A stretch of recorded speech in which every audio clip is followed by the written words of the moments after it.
Alright, magandang araw sa inyo lahat dyan, magandang gabi. Bali, ang video na to ay pag-uusapan ho natin yung tungkol sa mga Duterte family at ang kanilang pinamuno ang Davao City.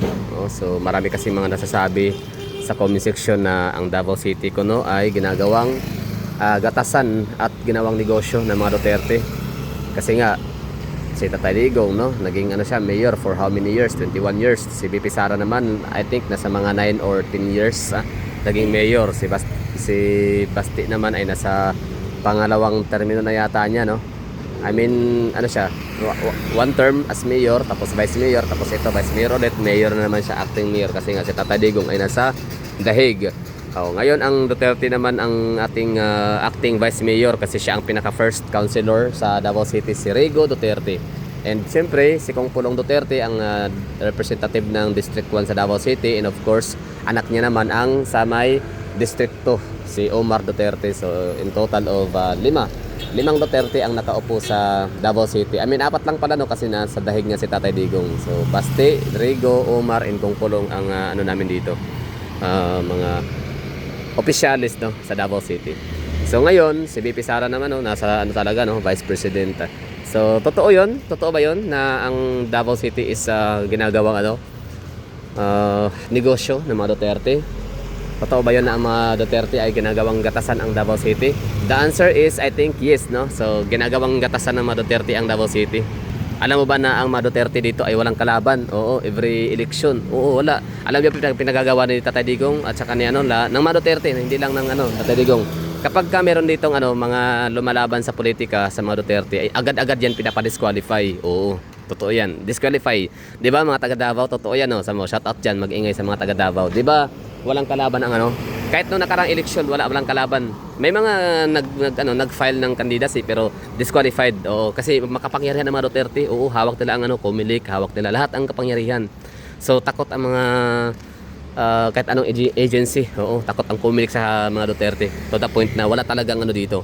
Walang magsasucceed, no, na tapatan ang mga Duterte. Kasi alam naman kasi ng mga Duterte na kapag merong kakalaban sa kanila sa politika, ibig sabihin merong tatakbo, no, may pagkompetensya sa kanila sa posisyon, talagang talo sila. Oo. So sa totoo lang, ang electorate sa Davao City is 1 million mahigit. Pero alam niyo ba na ang boto ng mga Duterte dito, for example si Tatay Digong last year, I mean itong last election, ang nakuha niyang boto is parang nasa mga 60,000 lang yata. Oo, ang boto na nakuha niya. Kasi wala siyang kalaban, di ba? So ibig sabihin 1 million or almost 1 million yung hindi bumoto kay Tatay Digong, na kung meron na sanang kumalaban sa kanya, meron na sanang kumandidato, hindi sana panalo yon. Kasi ang solid Duterte sa Davao City nasa 60,000 mahigit lang. Oo, totoo yan. So kurakot ang mga Duterte. Totoo yan, kurakot ang mga Duterte. Wala silang nagawa sa Davao City. Pero bago tayo pumunta sa point na yan, so dito muna tayo sa bali ginagawang kalakala, negosyo, no, ng mga Duterte. At yun na nga, ginagawang sila lang yung nagmamayari na Davao. Walang may karapatang nitong tumakbo, kasi pwede kang tumakbo pero nga mag-file ka ng candidacy pero disqualify ka nga. So uncontested ang kailang pagkapanalo sa Davao City. So yun ang totoo dyan, ha. So sa mga mga anti-Duterte, sa mga nagagalit sa mga Duterte, tama ho kayo, nakagalitan nyo ang mga Duterte, kasi kawawa kami mga taga Davao. Sa totoo lang, ginagawa kaming gatasan dito ng mga Duterte. Oo, kawawa kami dito kasi hindi namin kaya maglakad dito sa kalsada, na hindi na talagang every time na naglalakad ka sa Davao City, sa totoo lang, sa mga kalsada, talagang hindi pwedeng hindi ka pwedeng hindi madukutan. Oo, totoo yan. Oo, hindi ka pwedeng hindi masaksak, hindi ka pwedeng hindi makaapak ng tae. Totoo yan, ganyan ang sa Davao City, no. So kawawa kami mga taga Davao, i-save nyo kami, please save us from the Duterte family. Walang ginawang maganda ang Duterte sa Davao City. Oo, daming mga kurakot dito, daming mga kriminal. Yan yung mga naglalakad yan, hindi yan mga law-abiding citizens. Oo, mga yan, mga kriminal yan. Oo, mga mga gangster, mga snatcher yan, mga yan. O pa, yan sila ay mga drug addict.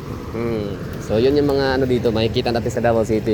Yan ay bunga ng mga kagagawa ng mga Duterte, di ba? Nakawalang gana magiging Davaoin. Sa totoo lang, kawawa kami sa Davao City talaga. So wala kaming choice na iboto. Wala kaming mapagpipilian every election kasi nga pinapadisqualify ng mga Duterte ang mga kalaban nila. Kahit nung kahit nung nakarang eleksyon, di ba? So sa mga ayaw sa mga Duterte, maraming salamat ho sa inyo ha. Dahil kayo yung hero ho namin kasi pinagtatanggol nyo kami. Ayaw nyo sa mga kumbaga galit na galit kayo sa mga Duterte. Sige, tama yan. Kagalitan nyo mga Duterte kasi kawawa kami dito. Pangit ng lugar ho namin. Ang daming basura, ang daming kalat, ang daming tambay sa kanto. Grabe, nakakatakot. Diyos ko. Kaya huwag kayong pumunta ng Davao City, no? Mga anti-Duterte, dyan lang kayo sa lugar ho ninyo kasi delikado kayo dito. Kasi ang daming snatcher. Yan, kita nyo yan, ang daming tao, diba? Yung mga taong grasa yan, mga taong hamog. Hindi ka pwede mag-park ng mga sasakyan dito. Alam mo bakit? Kasi pag nag-park ka ng sasakyan mo dito, pagkabalik mo, wala na, limas yung gamit mo. Example hanap din ng mga nakapark na sasakyan. Ayan, kita mo yan? Pag yung mga sasakyan na yan, mamaya yan, pagbalik ng may-ari, wala na yan. So, limas yung dyan, yung mga gamit, yung mga laptop, cellphone, ano pa man. So, yan po yung dito, mga Duterte ginagawang gatasan ng Davao City. The answer is yes. So, kinakawawa niya kami dito. Okay, pangalawang punto na tayo. Kurakot ba ang mga Duterte? Kurakot ba ang mga Duterte? Tama, kurakot ho sila. Alam niyo bakit? Kasi hindi nila kayang ang pangit ng namin dito, ng aming kalsada. Kita mo naman, ang daming wirings, ang daming mga salasalabit. Sa totoo lang, wala silang political will, no? Wala silang words of command. Basta hindi sila marunong mag-command sa kailang mga nasasakupan na palinisin ang syudad. Kita mo, daming salasalabit ng mga wirings, pwede naman sana tanggalin yan. Tingnan mo yung sa Manila, 'di ba? Yung sa lugar ni Bini Abante. Ang ganda. Tingnan mo yung Pasig City, yung Pasay, 'di ba? Ang ganda ng mga kalye nila, wala kang makikitang mga overhead wires. Yung mga yan, mga naglalakad, akala mo talaga, 'di ba? So, kawawa sila, tingnan mo maglakad, 'di ba? Takot na takot, nanginginig ang mga tauhod. 'Di ba? Takot na takot sila, palingon-lingon kasi kung hindi yan sila palingon-lingon, matik yan, yung mga bitbit na mga gamit, mamahalin yan. Mga laptop yan, matik yan. Yan, hahablutin yan ng mga tambay. Kita niyo, maraming tambay dito, 'di ba? Tapos ang dami pang tae. Grabing kalat, grabing basura. Totoo yan, pangit ang Davao City, grabe. Pangit ang Davao, walang ginawang maganda ang mga Duterte dito. Hindi man lang makapag-alis ng mga wirings, no? Hindi man lang kayang tanggalin yung mga basura, 'di ba? Hindi man lang kayang grabe, ang daming mga wirings, salasalabit. Para akala mo mukbang ka ng spaghetti, no? Nakulay itim, dami yan ng kalat. Kaasar, grabe. Totoo yan, maraming salamat sa mga diyan nagagalit sa mga Duterte. Totoo lang, kawawa kami dito, tingnan mo yan. Tingnan mo yung mga jeep namin dito, 'di ba? May mga may mga harang. Akala mo talaga mga mga priso galing sa Monte, Akala mo mga priso galing sa correctional, no? At nakakulong. Parang parang yung ihawan, yung grilled ba? Yung ihawan. So yun yung mga makikita nyo sa namin dito sa mga jeep. Kasi pag hindi kasi ganon yung gagawin ng mga jeepney driver sa kanilang mga sasakyan, mati kasi ma-snatch yung mga relo, mga bag, no, cellphone ng mga pasahero. Kaya for the security purposes na rin yun, di ba? Yan, kawawa itong kasalubong ko, nagmamadali siyang maglakad, di ba? Nagmamadali siya na maglakad kasi mayroong humahabol sa kanyang adik. Anyway, ito naman ay taxi, kita niya yan.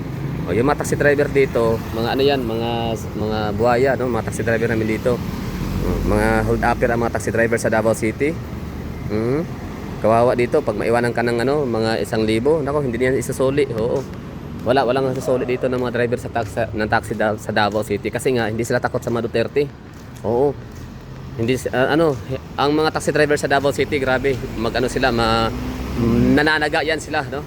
Sa presyuhan. Isipin mo mula dito papunta lang sa kabilang kanto, 300 na yan. Ganyan ka pangit sa Davao City ang mahal ng taxi namin dito. Ito pa ang kalsada, tama ba to? Siguro kung hindi Duterte ang namamahala dito, sabihin natin si Bini Abante for example, nako, wala to, hindi to ganito kapangit.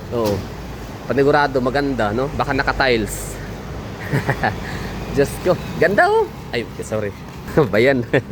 Hirap mag-reverse, no? No. Pangit, grabe. Hindi nakakatuwa ang Davao City. Ano mo yan? Anong klaseng to? Mga mayor tong mga Duterte, Grabe, ang daming wirings. Oh, salasalabit. Ano yan, spaghetti. Ang dami niya, no? Di ba? Siguro kung si Bini Abante ang nakatira dito, siya yung naging mayor. Kasi mas magaling siya sa Duterte. Alam natin yun. Mas magaling siya. Oo. Di ba? Mantahin mo, sa sobrang galing ni Bini Abante, ano yan eh, talo niya ang kalaban niya sa kanyang distrito. Oo. Kahit pag gustong-gusto ng Comelec ni George Garcia yung kalaban ni Bini Abante na manalo, pero wala, siya talaga, hindi eh. Kasi siya talaga binoto. Oh, 1 million ang kuhang boto ni 1 million ang nakuhang boto ni Bini Abante. Oo, galing niyan, galing. Napakataas ng kanyang dignidad, no? At kredibilidad na politiko. Kasi nanalo talaga siya. Anyway, so ito, balik tayo dito sa siyudad ng Davao City. Ito ang Oyanggo rin, Ramon Magsaysay Avenue ang tawag ko dito. Isa to sa pinaka lumang kalsada sa Davao City. And na rin siya, commercial area. Yan, zoom in natin yan, nakalagay Yan. Ramon Magsaysay Avenue. Also known as Oyanggo rin kasi lumang pangalan Oyanggo rin. 'Di ba? Pangit ng Davao, no? Ganyan ang kagagawa ng mga Duterte. Imbis sa pagandahin ng Davao, yan pangit Ang daming mga wirings, ang daming mga electrical wires salasalabit Mga jeep may mga nakaharang. May mga nakaharang na mga grills. So hindi basta-bastang ang purpose kasi para hindi nga madukutan kasi marami snatcher dito yan mga motor karnap yan. Tingnan mo si Kuya alis si Kuya. Kakasuot niya lang ng kanyang helmet. Dito sa Davao City hindi ka makita ng mga sasakyan dito na hindi na nanakawan Yan mga nakapark na mga sasakyan. Pagbalik yun ng may-ari mamaya wala na yan. Limas yung mga gamit yan, basag. Basag na yung mga pintuan dyan kasi yung mga windshield. Kasi nga siya, tawag nito, helmet dito, no? Hindi rin pwede helmet. Basta, hirap ng vlog na to. Sa totoo lang. Hindi, gusto ko lang pagbigyan itong mga anti-Duterte. Grabe, nakakaasar ang Davao City, Ang pangit. Daming wirings. Walang utang, hindi, ang dami nang wirings. Alam niyo ba na ang Davao City is, di ba, ito daming wirings, di ba, salabat na kuryente, wirings, ayan. Alam niyo ba na billion pala ang utang ng Davao City? Oo, bilyones pala. Multi-billions ang pagkakautang pala ng siyudad na Davao City. Oo. Alam niyo ba kung saan ginamit yung inutang nila na yon? Sa sa beautification, sa pagbabaon ng mga wirings. Oo. Para pagpapaganda ng mga creek. Wala namang creek. Anong creek yan? Ang pangit ng creek, daming basura, open kanal pa. Maaari kang mahulog diyan pag hindi ka pag hindi ka talaga magmamasid, hindi ka observant, no? Pwede ka mahulog diyan sa creek na yan, no? Hindi yan open. Basta ang daming utang ng Davao City, billions. Pero wala kang makikita magandang proyekto. Ganyan kakurakot ang mga Duterte sa Davao City. Tapos nakakatakot yung alam niyo yung aming intelligence funds, utang din yun, billions din utang. Yung aming dito, intelligence, yung aming para sa security ng Davao City, billions din, pero kita mo, hindi siya safe. Hindi safe ang Davao City. Ang daming mga mandurugas, ang daming mga baliw, mga tarantado sa kalsada. So ganyan ang ginagawa Duterte sa Davao City, hindi maganda. Kaya kung ikaw ay galit na galit sa mga Duterte, tama kayo, kagalitan nyo mga Duterte. Kasi naman kita nyo ang gawa nila, di ba? Nakakatakot, nakatindig balahibo sa sobrang daming adik, daming mga pasaway, ang daming mga tae ng hayop, ng tao. Kaya ayan, kainisan nyo lang mga Duterte, okay? Hindi kami safe dito sa Davao, kawawa kami dito as in. Hirap ng vlog ng ganito, no? Pero siyempre reverse natin yan sa mga bobo na mga ayun ay para sa mga bobo na mga anti-Duterte.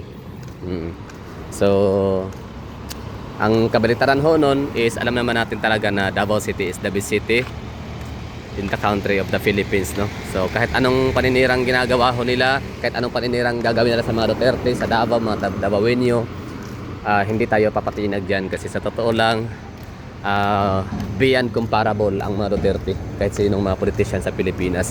Siguro may mga magagaling at mga tapat din naman na mga politician sa Pilipinas, Yun nga lang, wala silang ganun kalakas na guts kagaya ng mga Duterte na kayang i-expose ang lahat. O i-expose niya ang mga silusyutan, i-expose si Manny Pangilinan, may-ari ng Maynilad, Manila Waters ba yun? Oo. Hindi na kaya i-expose yung mga ganong gawain, mga oligarchs. Only Duterte can do that, no? O si BP Sara ngayon, ang in-expose niya naman, hindi man direktahan, pero siya talaga yung nagte-trigger, oo, sa tawag nito, kakurakutan nito mga congressman natin. So kahit pa anong gawin nila, Davao City still the best city pa rin siya with the Duterte. Under the Duterte watches, nako, maganda ang Davao. Kaya nga kami, mahal namin ang buong sambayan ng Pilipinas, ng mga Davaoenyo. Pinahiram namin si Tatay Digong, pero look at what happened kay Tatay Digong ngayon. Diba, kinawawa lang.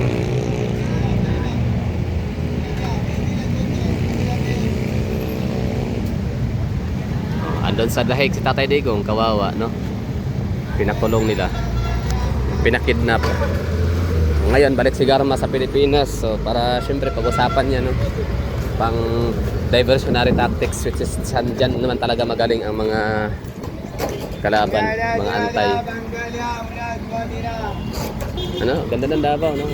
Wala kang makikitang gantong syudad sa Davao, sa Pilipinas, na maraming nagagawang mga magandang proyekto at kapakipakinabang pero walang utang. Tapos syempre, mga hindi naniniwala dyan, bobo kasi yung mga yan. Oo. Hindi sila maniniwala kasi nga wala silang pamasahe papuntang Davao. Oo. Kasi yung ayuda na binibigay ni Martin Romualdez, Saldico, wala, hanggang ano lang yun, pang sugal lang nila yan. Oo, imbes na ipamasahe nila papuntang Davao, yun na lang, magpuputak sila sa inggit sila sa mga vlog na ganito. Ibig sabihin na hindi kasi ito kaganda lugar nila. Davao City, kumpleto kami dito na may mapagkain, prutas, kahit paano mas mura compare sa Mega Manila. Tapos ang ganda ng namin, syudad malinis, wala kayong makita mga wirings. Ang ganda ng internet din dito, although may ibang area na mahina. Siyempre pag bulubunduking bahagi ka na, hindi naman talaga yan abot ng mga matataas na signal, malalakas sa signal. Pero overall talaga, Davao City is not perfect but the best among the rest. So yun lang talaga, no?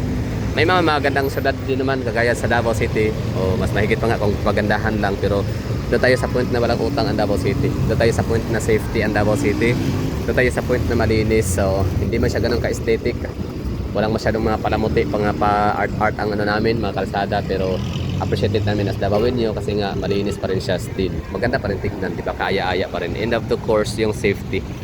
Ayan, no? And accessibility, of course, meron kami mga sasakyan dito 24/7, taxi, ganun. Marami kami mga hotels, lahat-lahat, no? So, wala ka nang hahanapin sa Davao City. I mean, wala ka nang kumbaga, kompleto sa sa Davao City. Wait lang, except sa, ano pa ba? Barko, may barko naman, papuntang Manila, no? Togo, yun, nag-iisa nga lang.